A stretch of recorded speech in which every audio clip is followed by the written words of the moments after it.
Como nós falamos na aula anterior, nós carregávamos muitos traumas, muitas dores, muitas dificuldades. Eu, principalmente, como eu disse, me sentia imerecedor de estar em outro relacionamento e construir aquilo que eu sonhava. E tinha colocado alguns requisitos, inclusive, para eu encontrar outra pessoa. Eu com 2 filhos, a Jéssica sem filhos. Eu com um relacionamento anterior de mais de 10 anos, a Jéssica não tinha tido essa experiência. Logo de cara eu pensei, não, esse relacionamento não pode dar certo. Ela não vai me querer. Ela não vai aceitar que eu tenha essa história, que eu tenha errado, que eu tenha feito as coisas fora dos padrões que a sociedade impõe. Então eu já comecei nesse relacionamento, antes de entrar no relacionamento com a Jéssica, eu tinha na minha cabeça, eu preciso encontrar, se eu for encontrar uma pessoa, tem que ser uma pessoa com o mesmo histórico do que eu. Se eu não tenho filhos, se eu tenho filhos, a pessoa também precisa ter filhos. Se eu já tive um relacionamento anterior, a pessoa também precisa ter um relacionamento anterior. E que bobagem, mas essa bobagem eu só fui descobrir, entender, aprender depois. E o que mudou tudo nessa minha forma de enxergar, nessa minha forma de ver as coisas? O acolhimento. O acolhimento da Jéssica, a partir do momento que nós nos conhecemos, fez com que eu iniciasse um processo de mudança, de transformação extremamente profundo. Porque quando eu me sentia incapaz, quando eu me sentia imerecedor e quando eu me sentia indigno, e uma pessoa chega na sua vida e mais do que depressa eu contei todos os detalhes de todos os erros que eu tinha cometido, porque eu tinha medo dela falar assim, mas você não me falou isso no começo. Então, uma das primeiras conversas que nós tivemos, com poucas vezes que a gente tinha se encontrado, eu falei assim, eu preciso te falar algumas coisas. Isso. E discorri um tempão sobre tudo que eu tinha errado. Não falei sobre as minhas qualidades. Por quê? Porque eu me enxergava como meu erro. E aí quando eu me senti acolhido, porque sabendo de toda do meu histórico de falhas, ela olhou para mim e falou assim, não importa o que você fez, não importa onde você errou. Eu só quero saber uma coisa, o quanto você está disposto a escrever uma história diferente. É isso. E quando... depois de todas as decepções, né, que eu enfrentei, como eu disse no primeiro episódio, eu sempre acreditei muito no amor, mas a gente vai deixando de acreditar. E eu comecei a acreditar que o amor não era pra mim. Que o amor é uma exceção e que eu só era uma regra. E fui quebrando a cara, e fui sofrendo, encontrando amores que não eram amores, mas ao mesmo tempo eu fui aprendendo. E eu escolhi buscar um amor de verdade. E eu lembro que na oração que eu fiz pra Deus, eu fui aprendendo também depois do último relacionamento que eu tive a me amar. Quando eu vivi o último relacionamento e eu me dediquei muito com uma pessoa que não deu certo, com uma pessoa que não estava disposta, e eu saí desse relacionamento, eu falei, eu preciso me amar. E foi isso que eu comecei a fazer. A recuperar a minha autoestima, a cuidar de mim, a me amar, a amar a minha companhia, e a decidir que eu escolheria uma pessoa que realmente fosse me valorizar e que eu tinha que ser eu. Não dava mais pra eu fingir ser alguém que não era, porque a gente não sustenta isso por muito tempo. Só contando uma curiosidade para vocês, a gente tinha saído um dia para conversar, mas a gente não tinha ficado juntos ainda. E aí, num dado momento, a Jéssica morava numa cidade, eu morava em outra, cidades vizinhas, próximas. Ela falou assim, eu tô indo pra sua cidade, que eu preciso ir num lugar uma queijaria que tem aqui em Extrema, tradicional. E se você tiver por aí, vamos junto comigo. Eu falei, já tenho uma chance, tá interessada. E aí eu falei assim, vamos. E aí eu fui esperá-la num lugar que é caminho, e a Jéssica chegou extremamente humilde, simples na forma de viver. Eu lembro como se fosse hoje, ela tava de Crocs, de calça de moletom e uma blusinha branca, sem maquiagem, sem produção nenhuma, e aquilo ali também mudou a minha forma de enxergar. Claro que todo homem, todas as pessoas, e a mulher tem que ter a sua vaidade. Mas o que ela transmitiu de mensagem para mim naquele momento? Eu vou te mostrar também quem eu sou, por trás da maquiagem, por trás da produção. Eu sou essa pessoa.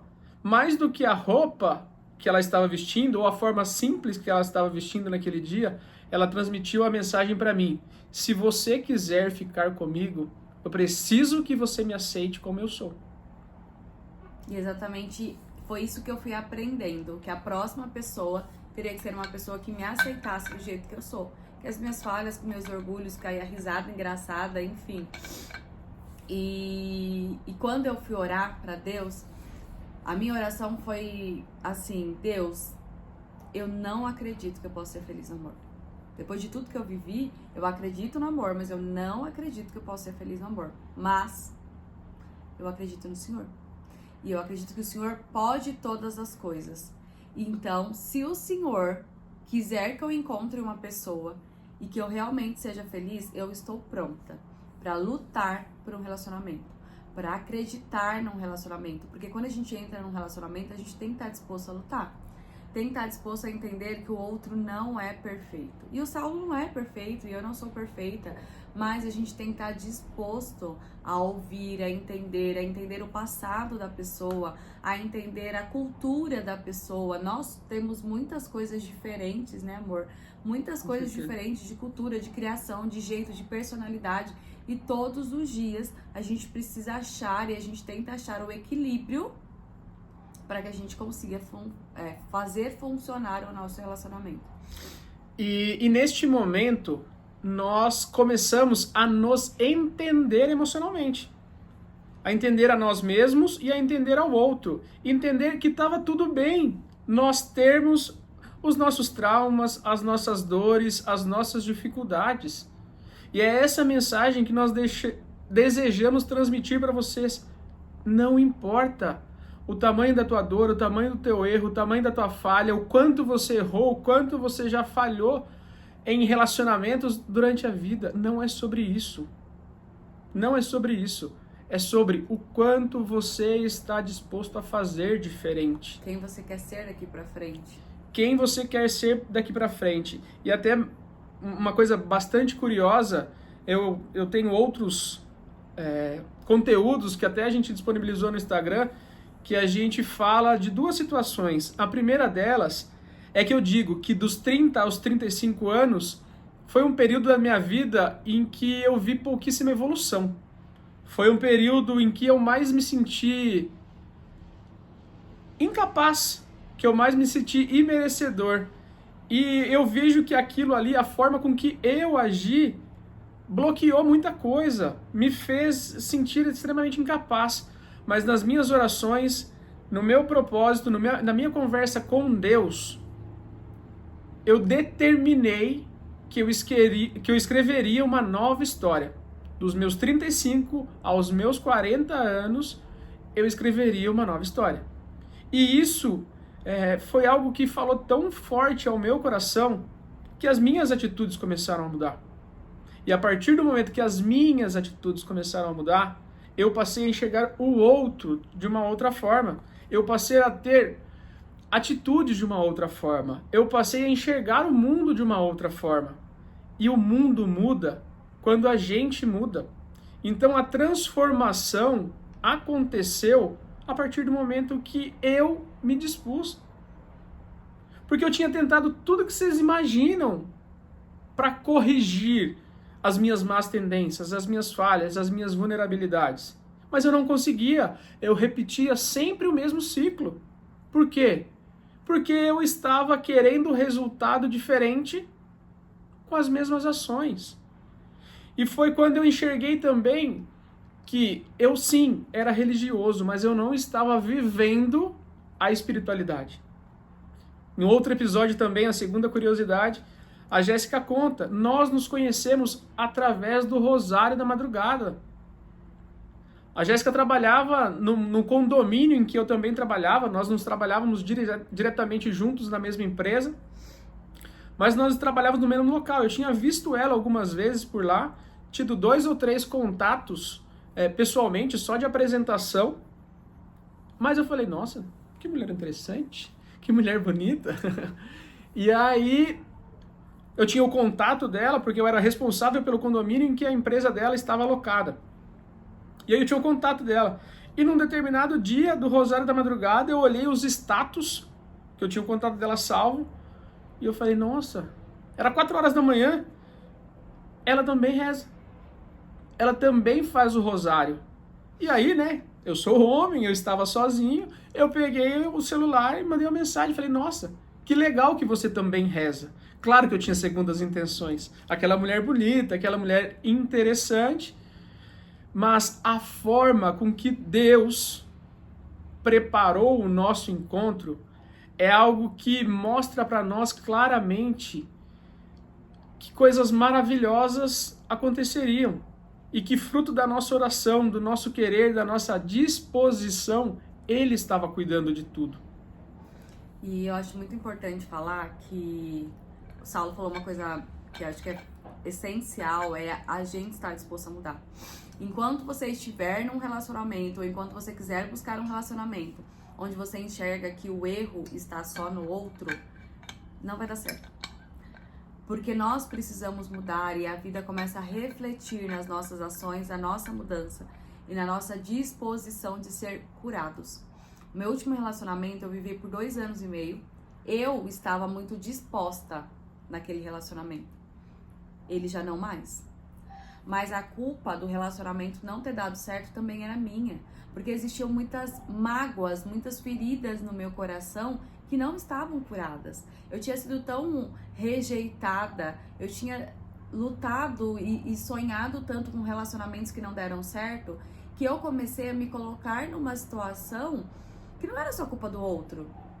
Toda vez que eu tentava fazer alguma coisa e o outro não gostava, eu dava um passo para trás e eu me escondia. Isso não era legal, isso era uma atitude que eu deveria ter me imposto, eu deveria ter feito diferente. Eu lembro que teve uma situação que eu fiquei muito mal, eu tava tive depressão e passei, eu lembro no final de semana, eu passei o final de semana inteiro trancada dentro do meu quarto só chorando. E esse rapaz não tinha ido no final de semana me ver e ele não sabia que eu tava doente, ele não sabia que eu estava mal. E eu lembro que a minha psicóloga falou, como é que você quer casar, passar o resto da vida com uma pessoa que você não consegue compartilhar que você não está bem? E por que eu não falava? Porque eu tinha medo dele ir embora.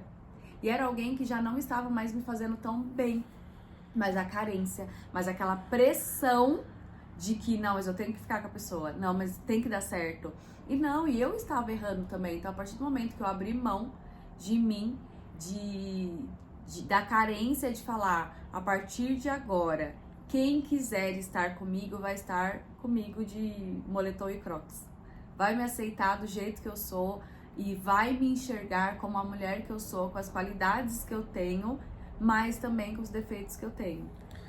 Pessoal, o relacionamento tem que ser o local em que a gente tira todas as armaduras, em que a gente tira todas as máscaras, em que a gente expõe sim a nossa vulnerabilidade. E tá tudo bem em ser vulnerável. Qual é o problema? De onde surge essa necessidade de ser perfeito? Que o outro tem que ser perfeito, que eu preciso ser perfeito, que eu não posso ter dor, que eu não posso ter trauma. Não existe isso. E uma das dificuldades até que a gente teve no começo do relacionamento é que eu sempre vinha... fui eu, mas às vezes eu vinha sempre de Mulher Maravilha, né? Eu entrava em casa e eu tinha que estar bem. Eu tinha que estar forte. E aí o Saulo falava, não, aqui você pode ser você, aqui você pode chorar, aqui você pode falar suas dores, aqui você pode falar seu medo. E foi um pouquinho difícil, né, amor? Mas eu fui conseguindo, porque eu tava disposta a ser eu. E o Saulo conhece versões frágeis de mim que ninguém conhece, que a vida inteira eu não demonstrei, porque eu aprendi a ser forte, aprendi a ser uma mulher forte. Eu aprendi a esconder as minhas dores. E aí eu não era eu, né? Mas o forte lá fora na sociedade, pessoal, é um forte e que muitas vezes mascara o que a gente sente por dentro. E onde nós podemos desmascarar se não for no relacionamento com a pessoa que você escolheu? A cura só começa a partir do momento em que a gente aceita que precisa ser curado. E a cura não é um processo. Nós estamos falando de acontecimentos aqui e de um processo de cura que leva anos. Anos e anos. Tem muitas coisas que nós já evoluímos, que nós melhoramos, que nós aprendemos. E tem outras que ainda precisam ser curadas. E está tudo bem. Nós estamos falando de seres humanos, emocionais. O que é simples para a Jéssica, às vezes para mim é tão complexo. O que é simples para mim, às vezes para a Jéssica é tão complexo. E aí a gente passa a entender. Não precisa concordar com tudo, pessoal. Mas tem coisas que a gente precisa entender. E quando a gente não concordar, o como transmitir essa mensagem para o outro determina tudo. A gente tem diversos videozinhos no Instagram que diz que não é o que, mas o como a gente fala que muda tudo. E nos próximos episódios, nós vamos falar um pouquinho mais sobre todo esse aprendizado. Trazer para vocês um pouquinho mais de exemplos práticos de como a gente aprendeu, aprende e ainda vai continuar aprendendo a ser um casal. Porque ter um relacionamento é uma coisa, ser um casal é outra. É isso, nos encontramos na próxima videoaula.